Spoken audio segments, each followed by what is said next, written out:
So we will continue our approach toward hardware. So we're going to move from, again, computational approach to hardware. I'm going to talk about silicon-germanium nanotechnology for wireless communications and radars. And first of all, thank you for inviting me. And the second thing that I would like to say is going to be like half tutorial and half original research. So we're going to start with motivation, which is cost-efficient, highly integrated RF system on a chip. And there are basically two solutions what we're going to discuss. There are obviously more solutions, but I'm going to focus only on two. One of them is silicon-germanium heterojunction bipolar transistors, which is actually mature technology. Another one is silicon-germanium nanowire heterojunctions, which is new approach. So when actually I discussed this subject with one of the faculty members, he told me, well, it's probably a very old technology because he mentioned the first transistor, which was actually demonstrated, was used germanium. So let me assure you that this is a completely different thing.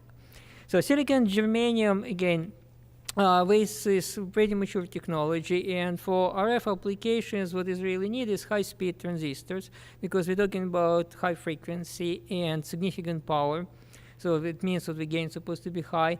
And also they need to be integrated, because if we will talk about device performance, silicon-germanium probably will never be able to catch up with 3.5 devices. But speaking about cost and integration, silicon-germanium has a lot of advantages. And this device is supposed to operate anywhere between 500 megahertz up to 200 gigahertz, so it's supposed to be reasonably fast. So transistors is one way to do this, and another one is Gunn diodes, which are so far exclusively 3.5 technology. So I'll talk about Gunn diodes and probably remind you what it is a little bit later. So let's start again with silicon-germanium heterojunction bipolar transistors. This is what HBT means. And again, silicon and germanium are two separate chemical materials with two different semiconductors with two different energy gaps. One is actually shown right here. This is again for silicon, which is about 1.1 electron volt. Another one germanium, and that one is about 0.66 electron volt. But what also important, again, were indirect band gap semiconductors. I hope you remember what it means. And again, where minimum conduction energy band gap is in different crystallographic direction. One is 100, one is 111. Despite this fact, they actually can mix very well, and silicon-germanium alloys are also semiconductors with energy gap which can vary from that in pure germanium, which is about 0.66, and up to that in, again, pure silicon. Not too many semiconductors can mix in such a wide range, basically entire range of composition, starting from 0 silicon up to, again, 100% of silicon, but silicon-germanium can do this. So what can be done actually, and that was proposed and developed in 90s by IBM, or traditional transistor, BJT transistor, which is actually shown in this picture, which is again active forwardly biased, can be modified, and within the base, germanium can be introduced in such way that the base will be graded. And again, starting with pure silicon right here, so again, the base can be reduced, where silicon-germanium can be added, and typically with a silicon-germanium here, something about 20 to 30%.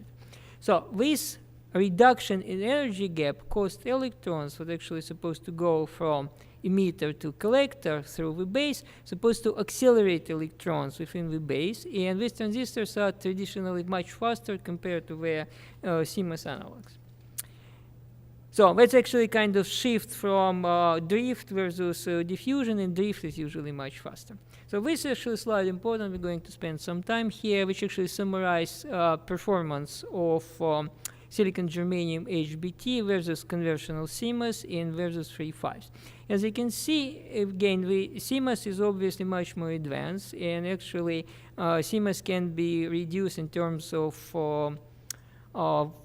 dimension these days down easily can be go down to 25 nanometer or so. Silicon-germanium cannot do this, but again, silicon-germanium performance is actually better. But a trend is comparable with that in 3.5 materials, which are at least 10 to 100 times more expensive, and also you cannot achieve the same level of integration. So what it actually offers, it offers the same performance as 3.5, but with significantly lower cost. CMOS still can catch up, traditional CMOS can catch up with silicon-germanium and 3.5s, but the price is to go for much smaller dimensions, so almost 10 times smaller dimensions, and this is also significantly higher cost. So speaking about performance versus cost, silicon-germanium is better than anything else. And again, so performance is definitely good, cost is outstanding, but the integration is also a very important thing, and with a couple of opportunities for silicon-germanium RF device. One is actually very well-known idea of S-array antenna, which actually shown in this picture, where array of radiating antenna elements transmitting and receiving active components can be put together, and they can establish many interesting things, like, for example, digital beamforming using monolithic microwave integrated circuits. We're going to use this acronym a little bit later, which is MMIC. And again, that can be also used for phase arrays radars, which are known since 1990s, but so far they are too costly and too complex to produce and operate. So the new approach, which actually is pursued right now by a number of companies, including Raytheon and Lockheed Martin, is to develop multi-panel array, which actually based on silicon-germanium transmitters and receivers, and we're going to look at least schematically something like this, and they offer outstanding performance.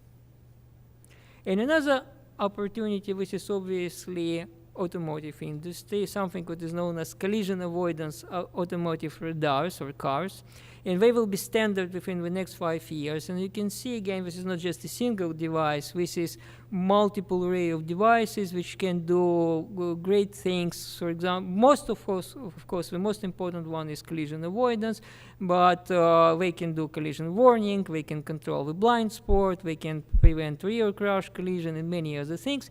Eventually, that would be one of the road to self-driven cars. So let's talk about now different approach. So we discussed so far mature technology, which is nanowire heterojunction. And before we will move into it, so let me remind you another solution for RF device, which is Gunn diode. So Gunn diode was developed not very far from here in Bell Labs, and again, the idea is what in materials, again, perfect example is gallium arsenide, also can be indium phosphide, which have different values in conduction bands, a little bit of solid-state physics like it's shown right here. Electrons can move from the central value into satellite value. By doing this, they gaining not only energy, but we also changing the effective mass. And that particular thing causes actually, if we will apply DC voltage, eventually we can generate RF oscillations. And this device is much faster and compared to traditional diodes. And more importantly, it's actually much simpler. So it's not a real diode because there is no p-n junction, and it's obviously much simpler than transistor because there is no such thing like emitter, collector, and base. And again, these devices actually can be used, and they were used for RF, other RF emitters, but the only problem is they're bulky, and they're based on 3.5 materials, which are quite expensive, and they cannot be integrated into conventional CMOS. So let's consider something else can be done with silicon-germanium. In this case, we are not going to look at alloys, we're going to look at heterojunction between silicon and germanium. And if such heterojunction can be established, so the transfer of electrons from silicon conduction band, which is shown right here, into germanium conduction band, which is actually not here, but right here, is going to do the same thing. It's going to require electrons not only to change their energy, but also change their effective mass. The problem is material science, because such heterojunction is, at least until recently, was considered impossible to build due to the fact that silicon and germanium have 4% lattice mismatch. If somebody will try to grow pure germanium on top of silicon, it's impossible because this mismatch of 4.2% will produce strain, a lot of defects, and basically this particular structure will be completely useless. However, relatively recently, it was several actually reports and some experimental work and some theoretical work which shows what silicon-germanium heterojunctions can be built in nanowires. So nanowires are actually devices are shown right here. Again, the diameter usually anything between 10 to 50, sometimes 100 nanometers, but the length is about microns. And what actually happens when strain is developed in such structure, the way it's shown right here. Okay, so the nanowire can expand laterally and the strain can be absorbed. So it's one of the possibility to absorb strain by forming wavy surfaces. And again, for nanowires, because they can expand laterally, so that is actually possible. So this actually paper what I show a picture from was IBM, also IBM work, was published in Science in 2009. And our work came a little bit later. It was in 2010 and was published not in Science, but in Applied Physics Letters, also a very good journal, where we show what silicon-germanium heterojunction nanowire, they are shown right here, can be built and actually can be characterized. And we expect for these devices to have electric characteristics similar to that and Gunn diode.